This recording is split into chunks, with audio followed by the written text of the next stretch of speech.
యువత టీవీలకు స్మార్ట్ ఫోన్లకు దూరంగా ఉండి క్రీడలపై ఆసక్తి పెంచుకోవాలని కాంగ్రెస్ పార్టీ మండల అధ్యక్షులు ఎల్లా బాలరెడ్డి అన్నారు. ముస్తాబాద్ ప్రభుత్వ జూనియర్ కళాశాల మైదానంలో మండల స్థాయి వాలీబాల్ టోర్నమెంట్ కాంగ్రెస్ పార్టీ మండల అధ్యక్షులు ఎల్లా బాలరెడ్డి నిర్వహించారు. వాలీబాల్ టోర్నీలో 20 జట్లు పాల్గొనగా ప్రథమ విజేతగా ముస్తాబాద్ జట్టు గెలుపొందగా వారికి 3,333 రూపాయలు, ద్వితీయ విజేతగా రామలక్ష్మణపల్లె జట్టు గెలుపొందగా వారికి 1,666 రూపాయలు అందజేశారు. ఈ సందర్భంగా వారు మాట్లాడుతూ యువత క్రీడలపై ఆసక్తి పెంచుకోవాలని సూచించారు. ఈ కార్యక్రమంలో కాంగ్రెస్ పార్టీ బీసీ నాయకులు శీలప్రసాద్, ఎన్ఎస్యుఐ మండల అధ్యక్షులు రంజాన్ నరేష్, ఉచ్చిడి బాలరెడ్డి, పుల్లూరి రవి, మిడిదొడ్డి భాను, కాంగ్రెస్ పార్టీ నాయకులు, కార్యకర్తలు, వాలీబాల్ క్రీడాకారులు పాల్గొన్నారు.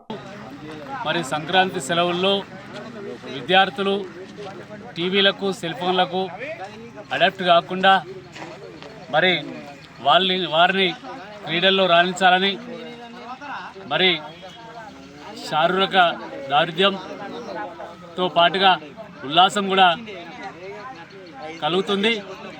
మరి క్రీడలు నిర్వహించాలనేటువంటి ఒక ఉద్దేశంతో మరి మండల స్థాయి వాలీబాల్ టోర్నమెంటు నిర్వహించాను. మరి దాదాపుగా 20 టీములు ఈ క్రీడల్లో పాల్గొన్నారు. మరి అందులో భాగంగా మొట్టమొదటి ప్రైజు ముస్తాబాద్ గ్రామానికి, రెండో ప్రైజు రామలక్ష గ్రామానికి సాధించడం జరిగింది. మరి ఓటమి చెందిన వారంతా ముందు గెలుస్తారు. ఓటమి గెలుపుకు నాంది కాబట్టి మరింత వాళ్ళు ఆట నేర్చుకొని మున్ముందు మరి జిల్లా స్థాయిలో, రాష్ట్ర స్థాయిలో మరి ఆటలాడి ముందుకు పోవాలనే ఉద్దేశంతో ఈ క్రీడలు నిర్వహించాం.